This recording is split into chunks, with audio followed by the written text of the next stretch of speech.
السلام عليكم ورحمة الله وبركاته.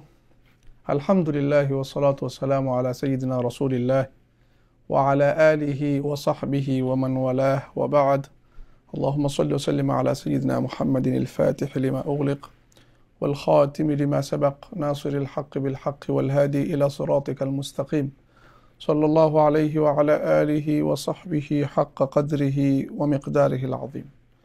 Baada ya kumshukuru Mola Subhanahu wa Ta'ala na kumtakia rahma kipenzi chake na kipenzi chetu bwana mtume Muhammad sallallahu alayhi wa ala alihi wa sahbihi wa sallam, tukiendelea halaka ya 3 katika tafsiri suratu Yusuf, na ikiwa tumeingia moja kwa moja katika maaradhi ya kisa na Mola Subhanahu wa Ta'ala, aya iliyotangulia jana ambayo hatukuimaliza, akisema nahnu naqussu alayka ahsana alqasas bima awhayna ilayka hadha alquran wa in kunta min qablihi lamin alghafilin. Mola Subhanahu wa Ta'ala amwambia mtume sallallahu alayhi wa alihi wa sallam, nahnu naqussu alayka ahsana alqasas, wa sisi twakusimulia twakuelezea wewe ahsana alqasas. Tukaelezea masala nahnu naqussu na ahsana alqasas kwa nini, na tukaelezea kuwa qassa ni kwa maana tatabbu alathar, kufuata athari ya kitu, kama pale katika Qur'ani ilipokuja qussihi kwa maana ya kufuata athari zake ili ujue ameenda wapi.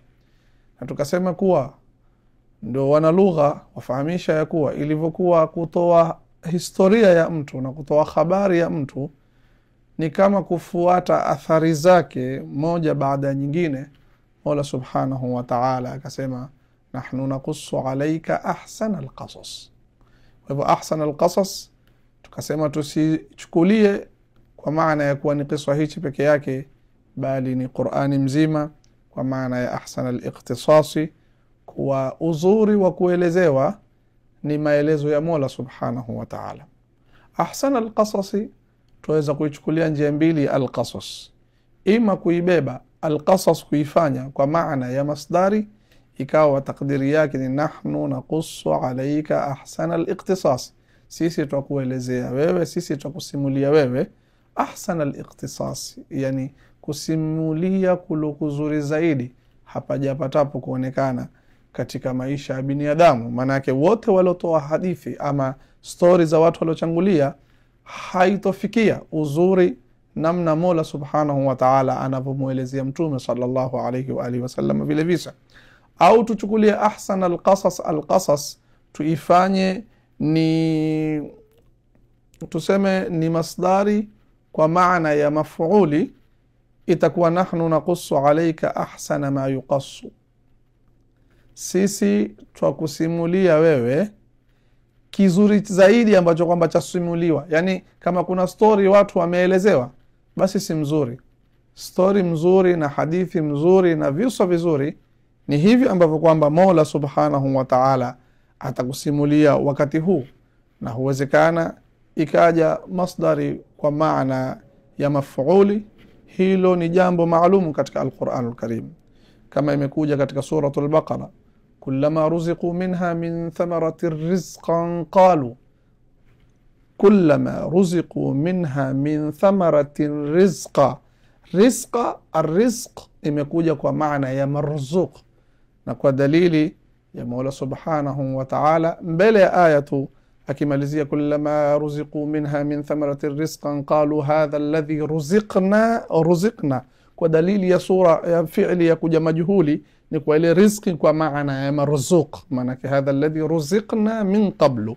Kwa hivyo inawezekana ikaja masdari kwa maana ya maf'ul. Ahsana alqasasi ay ahsana ma yuqassu min alahadithi, bora zaidi zinaoelezewa kutokamana na tarikhi na visa vya watu wa kale. Ni hivi ambavyo kwamba Mwenyezi Mungu Subhanahu wa Ta'ala akuelezea wewe mtume. Baada ya hapo ikawa Mola Subhanahu wa Ta'ala endelea, nahnu naqussu alayka ahsana alqasasi, twakuelezea wewe, twakusimulia wewe ahsana alqasasi bima awhayna. Tukafahamishana kwa ma hapa ma ni masdaria, maana yake bima auhaina ay bisababi ihaina ilaika hadha alquran, ambako baba ni sababia. Sababu ya kuwa viswa hivi ni vizuri, sababu ya kuwa maelezo haya ni mazuri, ni kwa sababu ni wahi kutoka kwa Mola subhanahu wa ta'ala. Ba ni ya sababia, bima auhaina, ma ni masdaria, tutaifua masdari hapa, tutasema bisababi ihaina ilaika hadha alquran. Na wahi maana bima auhaina, auha huja kwa maana nyingi katika lugha ya Kiarabu na katika istimali ya Qur'an. Pana auha ikaja kwa maana ya alhama, wa auha rabbuka ila nahli, maana yake Mwenyezi Mungu ni kumtia ilhamu wale wadudu wa asali ambao kwamba ni nyuki, ni Mwenyezi Mungu subhanahu wa ta'ala huwatia ilhamu, waende wakatengeze nyumba hapa, watukue utamu kwenye maua fulani, na wadudu wengine wote na vote viumbe vya Mwenyezi Mungu subhanahu wa ta'ala, Mwenyezi Mungu aweza kuzipa ilhamu zifanye kitu fulani. Kwa hivyo huwezekana akatumia fi'li ya auha na isimanishe kuwa kile kilichopewa ile iha kuwa ni mtume. La, yawezekana kuja auha kwa maana nyingine. Wa auhaina ila ummi Musa, yani maana yake tumempa ilhamu mamake Musa. Kwa hivyo haimaanishi kuwa mamake Musa alikuwa ni mtume kwa sababu auha. Yaweza kuja auha kwa maana ashara. Nabii Allah Zakaria kule, fakharaja ala qaumihi min almihrabi, akawatokea wale qaumu wake katika mihrabu, kutoka kwenye mihrabu, fa auha ilaihim, yani ashara ilaihim. Watu walikuwa wakimsubiri nje. Nabii Allah Zakaria alipotoka akawashiria, ansabbihu bukratan wa ashiya. Mola akasema nini? Fa auha ilaihim bimaana ashara. Sio kuwa Nabii Zakaria amekuwa ni Mungu sasa huwapa watu wahi, la. Fa auha ilaihim ansabbihu bukratan wa ashiya, yani maana yake akawapa ishara kuwa wafanye tasbihi asubuhi na jioni. Panao auha kwa maana adhina, auha kupewa idhini, kama mfano katika suratu Zalzala Mola subhanahu wa ta'ala pale aliposema bismillahir rahmanir rahim, idha zulzilatil ardu zilzalaha wa akhrajatil ardu athqalaha wa qala al insanu ma laha yawma idhin tuhaddithu akhbaraha bi anna rabbaka auha laha. Si kwamba ardhi itatoa habari. Kwa sababu gani? Bi anna rabbaka auha laha, kwa sababu Mwenyezi Mungu ameipa idhni ile ardhi ifanye nini? Itoe habari. Kwa hivyo huja auha kwa maana hiyo. Yaweza kuwa auha kwa maana ya qaddara, wa auha fi kulli sama'in, bimaana qaddara fi kulli sama'in. Yaweza kuwa auha ikaja kwa masala ya wasiwasi wa shaitani, wakadhalika ja'alna likulli nabiyyin aduwan shayatin al-insi wal jinni. Mola sema tumejalia kila nabii ana adui, shayatin al-insi wal jinni, mashaitani wa mainsi na majini. Yuhi ba'dhuhum ila ba'dhin zukhruf al-qawli ghurura, baadhi yao huwatia wasiwasi baadhi wengine akawapambia maneno. Kwa hivyo kaja auha, yuhi kwa maana ya kutia wasiwasi. Auha ina maana nyingi, yani auha hii ambayo kwamba ni ya Mtume sallallahu alayhi wa sallam, bima auhaina ilaika hadha alquran. Auha hii ni kwa maana ya wahi kutoka kwa Mwenyezi Mungu subhanahu wa ta'ala. Na pana sampuli nyingi za kuletwa wahi Mtume sallallahu alayhi wa sallam. Kwanza pana taklim katika anwa'ul wahyi, pana taklim, at-taklimu mubasharatan, Mwenyezi Mungu subhanahu wa ta'ala kusema na mtume wake mubashara.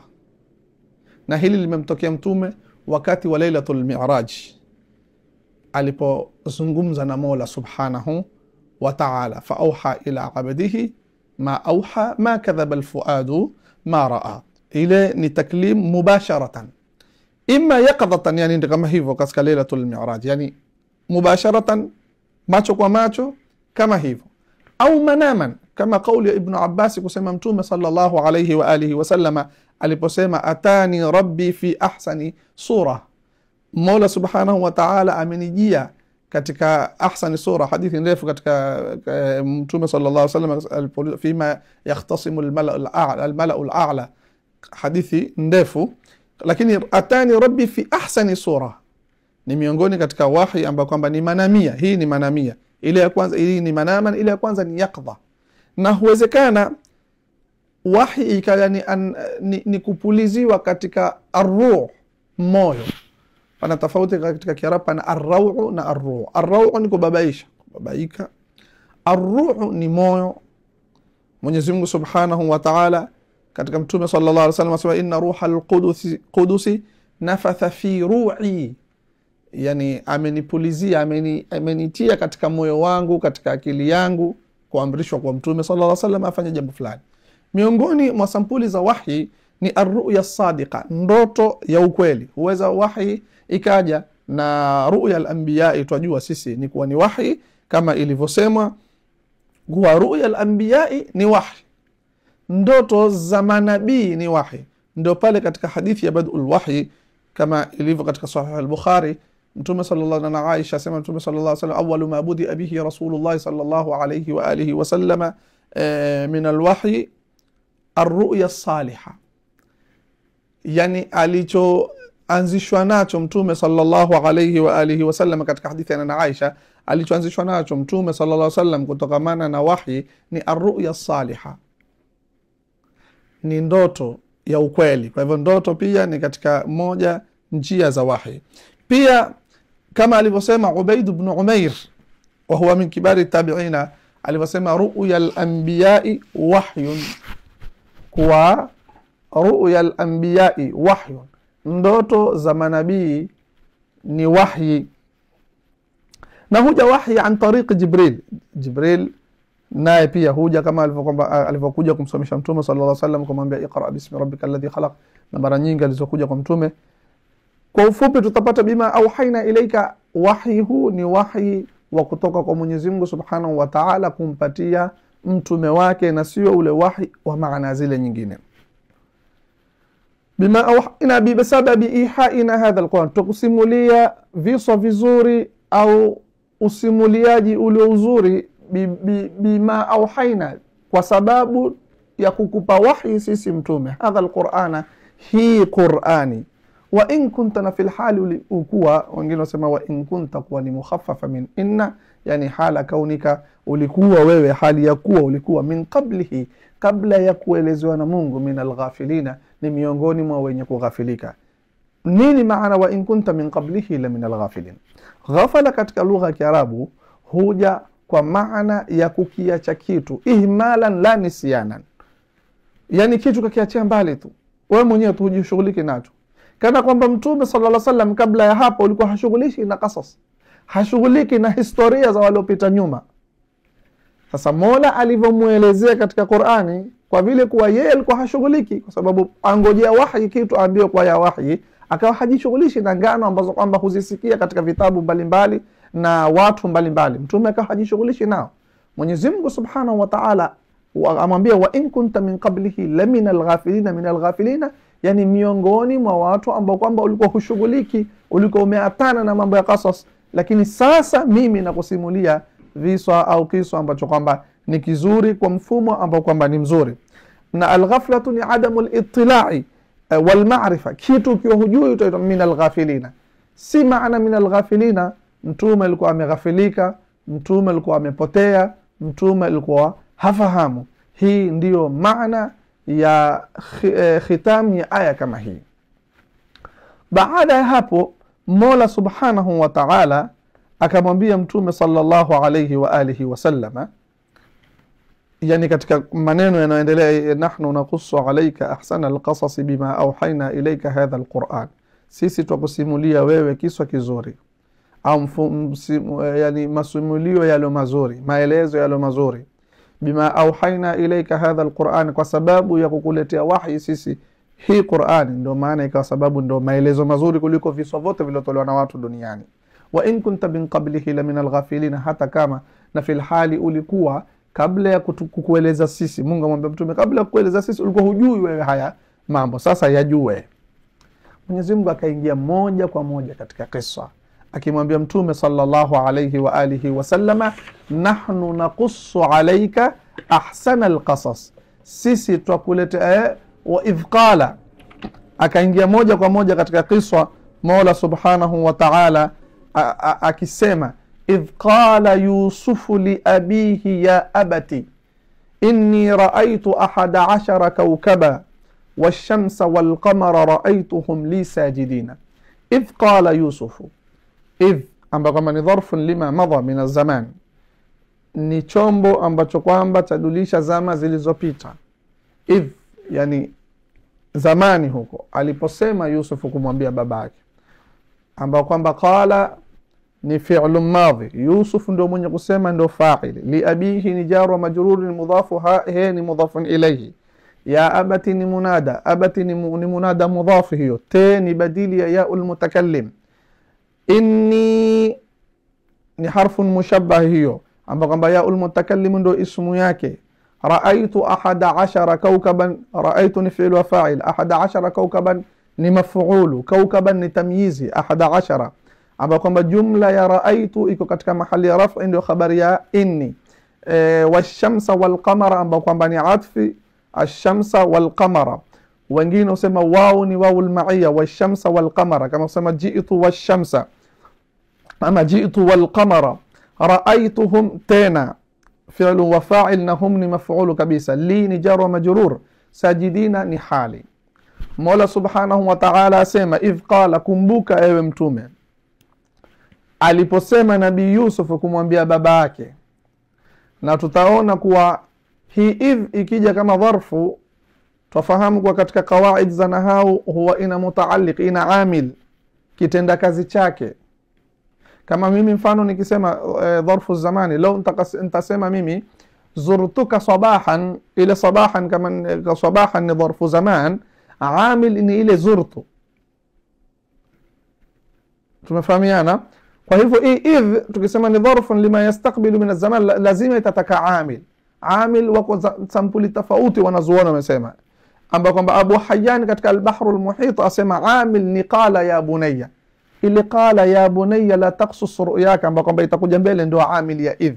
Maana yake idh qala Yusuf aliposema kumwambia babake qala ya bunayya, yani maana yake baba yake alisema kumwambia Yusuf hivi wakati Yusuf alipomwambia kuwa nimeota kuwa nyota 11 na jua na mwezi zanisujudia. Tumefahamiana, takuwa amil ni ile qala ya bunayya, yani maana yake baba alimwambia mtoto baada ya mtoto kumwambia kuwa baba nimeona nyota am nimeona kadha kadha.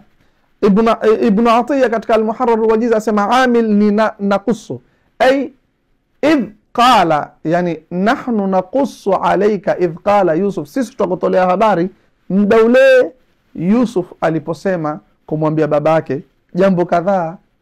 Tumefahamiana. Ama Makki ametoa hikaya ya kuwa al-ghafilina ndo amil, yani maana yake wa in kunta min qablihi la min al-ghafilina, hata kama kabla kuelezewa na Mungu ulikuwa ni miongoni mwa watu ambao kwamba umeghafilika na jambo gani? Umeghafilika na huu wakati Nabii Yusuf alipomwambia baba yake kuwa inni raaitu 11 kaukaba. Zote hizo wanazuoni wamezungumzia kuwa ni amil. Tuyate hii aya hapa ili tuje tuingie vizuri katika halaka ya pili, kwa sababu hatutaki kuarefusha sana, lakini insha Allah tumombe Mola subhanahu wa ta'ala atupe nafasi katika halaka ya pili tuifungue aya kama hii idh qala Yusufu li abihi ya abati, tuendelee mbele. Nabii Yusuf alimwambia babake nini? Aliona nini? Kwa hivyo insha Allah Mwenyezi Mungu atujalie min alladhina yastami'una alqawla fayattabi'una ahsana.